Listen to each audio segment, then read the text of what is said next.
우리 지역의 이슈 콕 짚어봅니다. 헬로 이슈 토크.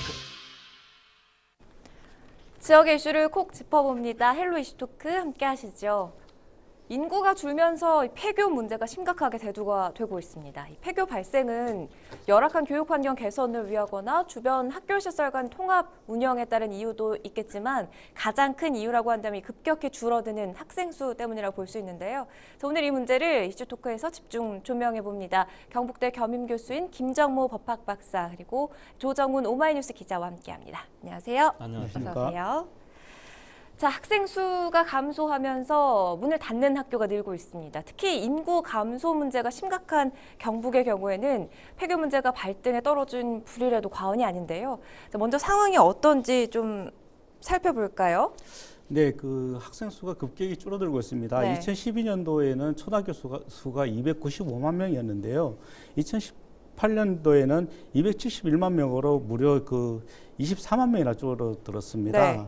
이런 학생 수 감소는 경제협력개발기구 즉 OECD 회원국 중에서 우리나라가 가장 빠르게 줄어들고 있습니다.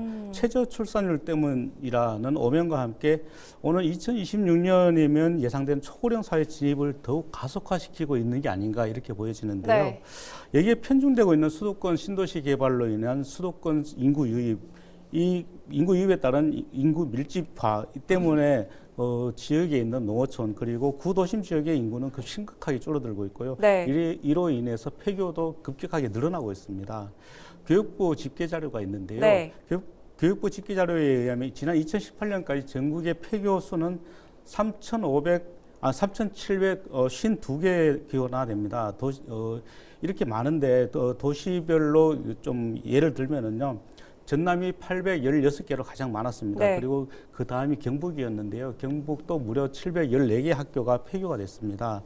또 강원도 그리고 충청도 이렇게 순으로 나와 있습니다. 저 어릴 때 생각해 보면은 학생 수가 많아서 수용이 어렵다 보니까 뭐 오전반, 오후반 이렇게 나눠서 수업을 하기도 했거든요. 근데 요즘 초등학교 들어간 그 조카 얘기를 들어보니까 한 반에 20명 남짓이라고 하더라고요.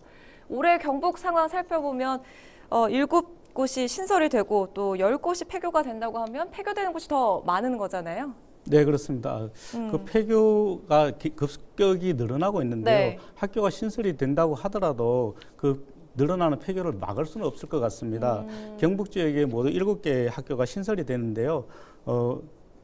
인덕중학교 구체적으로 좀 설명을 해드리면은 경북도청 신도시 개발에 따른 인구 유입으로 풍천에 있는 풍서초 병설 유치원 그리고 호명초등학교가 지난 3월 1일 개교를 했습니다. 네. 그리고 포항 초곡지구가 개발됨에 따라서 초곡초등학교와 병설 유치원 그리고 구미 국가산업단지 확장이 되면서 구미 인덕중학교가 새로 개교를 할 예정이고요. 네. 경산에서는 암양중학교가 신설이 됩니다. 하지만 이제 경주에서는 용왕지구에 있는 황남초등학교가 기존 주소지에서 6.7km 가량 떨어진 곳으로 이전을 하게 되는데요. 이전이라는 게 사실상 폐교하고 다른 학교하고 합치는 것과 마찬가지입니다. 네. 그리고 울진 평해중학교는 평해예중하고 통합을 하게 됩니다. 통합을 하게 되면서 남녀공학으로 바뀌게 되는데요. 기존 평해중은 그 자리를 비우게 되고 평해여중에서 평해중이라는 이름으로 통합을 합니다. 경북에 있는 유일한 세무 특성화고등학교가 있는데요.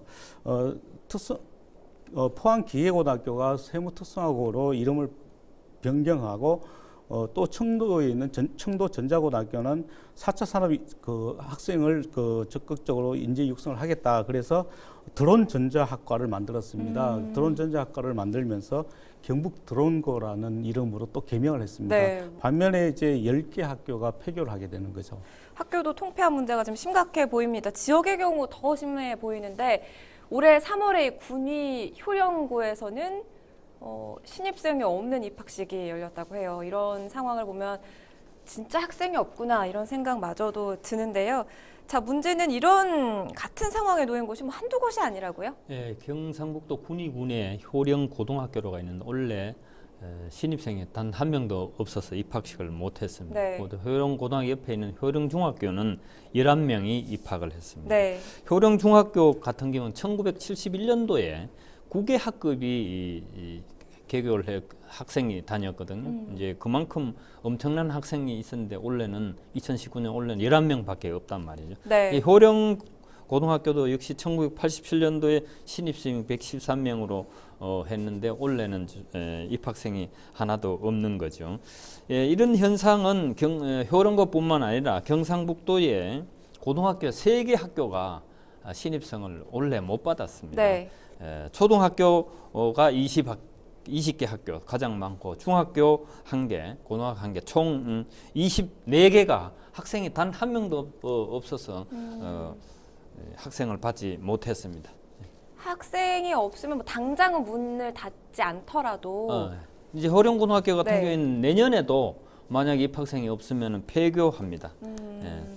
초등학교 상황이 더 심각하다고 하더라고요. 초등학교 5곳 중에 한 곳이 전교생이 60명도 안 되는 이른바 초미니 학교다 이렇게 표현을 하던데 이런 곳이 늘고 있다는 것도 간과할 수가 없겠죠. 예, 그렇습니다. 방금 효령 중고등학교를 말씀하셨는데 경북 청송에 있는 그 부남초등학교를 또 제가 예를 들어서 말씀을 좀 드리겠습니다. 네. 이 학교는 전교생이 불과 22명에 불과합니다. 굉장히 초미니 학교인데요. 하지만 1970년대에는 전교생이 500명 가까이 됐었습니다. 그렇지만 농어촌 인구가 줄어들고 또 저출산 현상이 가속화되면서 지금 이렇게 22명이라는 아주 초미니 학교로 줄어들게 된 것이죠. 네.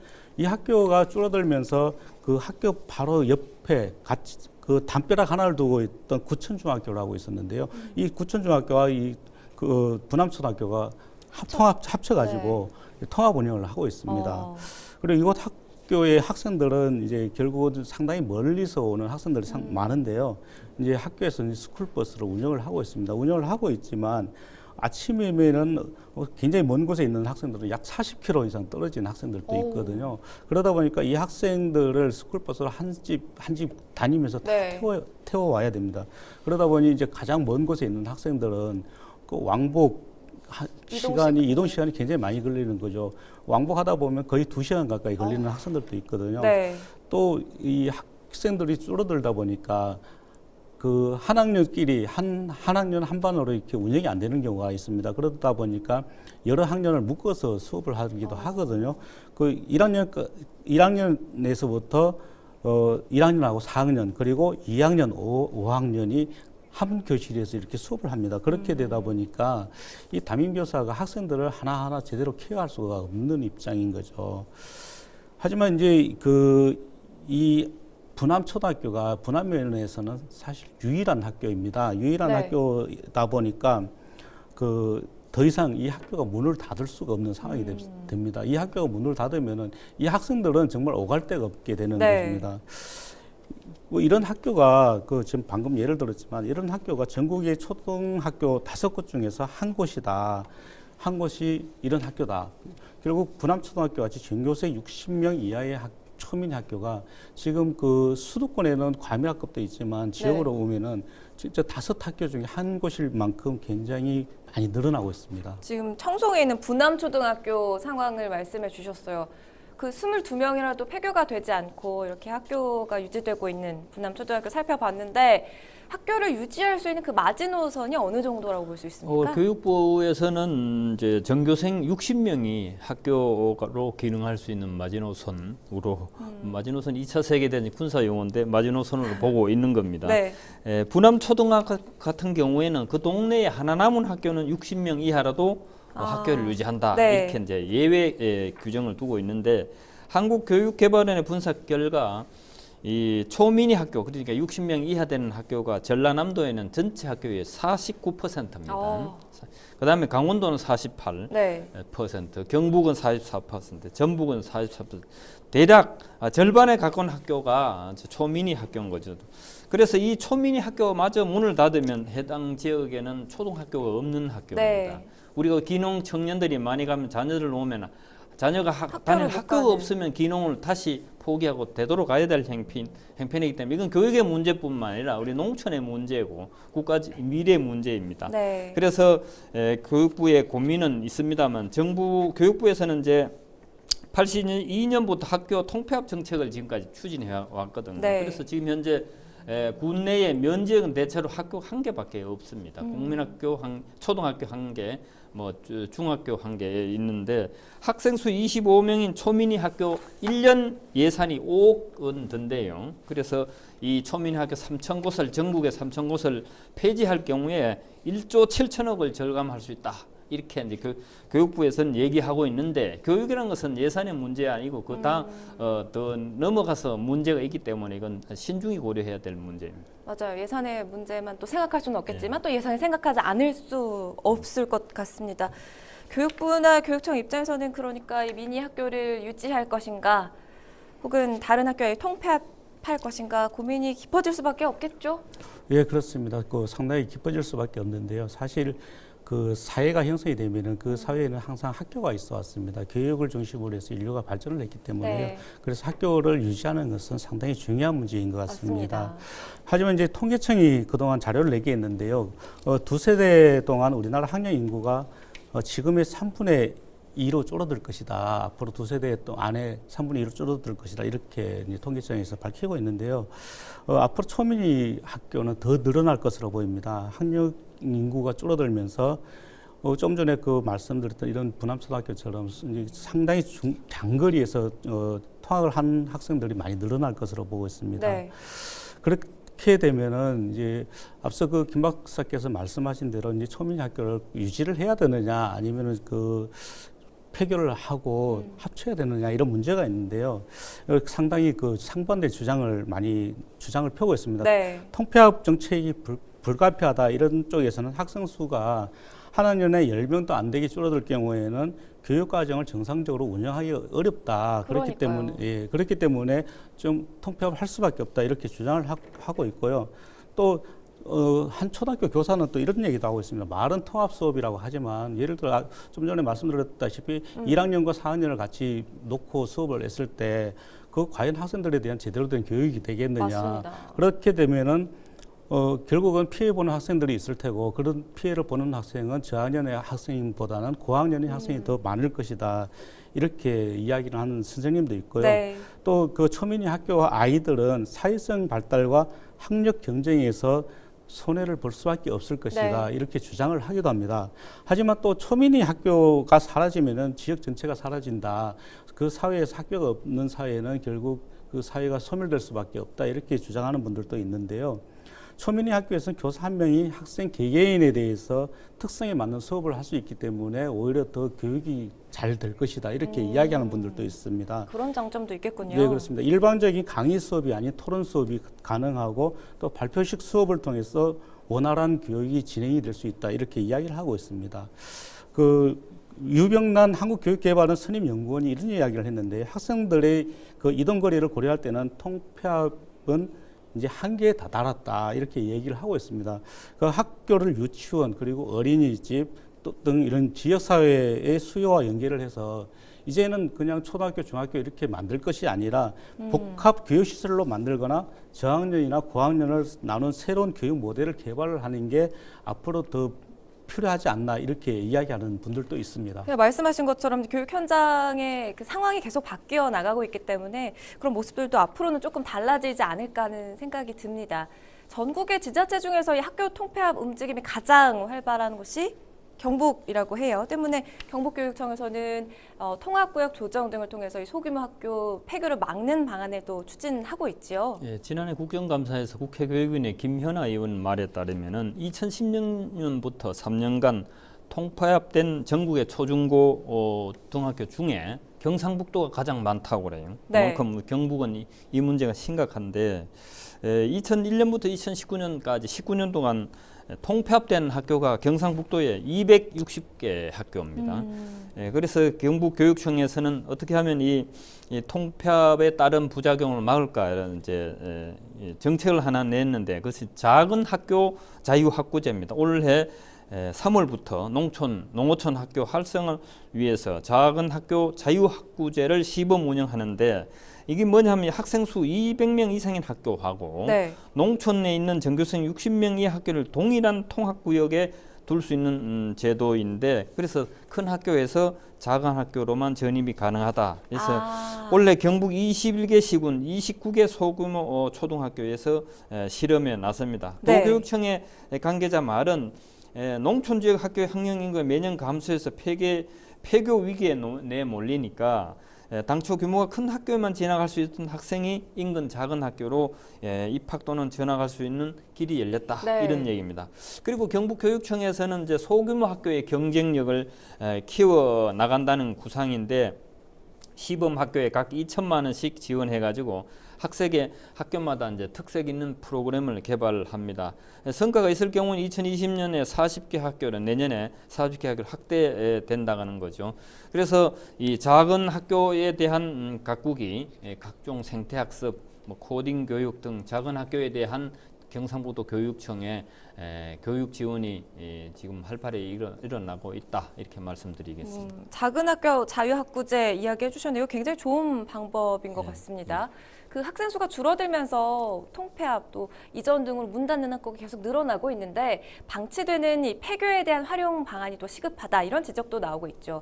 실제로 이런 폐교가 무려 420곳에 달한다 이런 사실이 지난해 국정감사에서도 지적된 바가 있습니다. 우리 경북 상황 좀 계속해서 살펴볼까요? 네, 활용되지 않고 있는 420개교의 폐교 면적이 이제 땅 면적으로 이제 519만 평방미터이고 건물은 48만 평방미터로 이제 대장에 기재되어 있는데 네. 예산으로 따지면 총 한 2,900억 가량에 달하고 있습니다.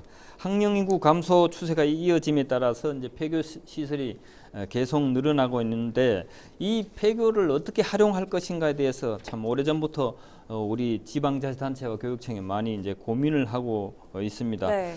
경북 교육청이 관리하고 있는 폐교가 도내 253개고 이중 교육지원청인 학교에서 자체 활용하는 것이 60곳이 있고 인근 주민들이 빌려서 대부하는 학교가 129개. 그다음에 학교가 그냥 폐교된 채로 방치되어 있는 게 65개나 됩니다. 그래서 이 129개 폐교를 빌려줘 얻는 수익이 12억에 불과하고 최근 5년간 또 이 대부를 받지 못하는 금액도 5억 원에 이릅니다. 그래서 이 미활용 폐교 관리를 위해서 연간 8억 원 상당의 관리비까지 들어갑니다. 네. 그래서 이 폐교된 학교를 그냥 이런 채 임시 방편적으로 운영하는 것보다도 어떤 종합 대책을 좀 세워서 활용하는 방안을 요새 4차 산업혁명이라 하지만은 짐 로저스가 말했잖아요. 앞으로 농업에 엄청난 개발 가치가 있다고 그러는데 이 폐교를 활용해서 주로 폐교는 농어촌 지역에 있으니까 농어촌 지역 폐교를 활용해서 이 4차 산업혁명 시대에 좋은 정책을 투입하면은 활용 방안이 있다고 보여집니다. 네, 어떻게 활용할 것인가 좀 고민을 해보는 것도 굉장히 중요할 것 같습니다. 그 교육적인 측면에서도 이 폐교는 해당 지역 주민들을 위해 이 대책이 시급한 문제인데 그 폐교라는 그 공간 또 이 공간의 활용에 대해서 건물의 활용에 대해서도 정말로 관심을 가져야 될 것 같습니다.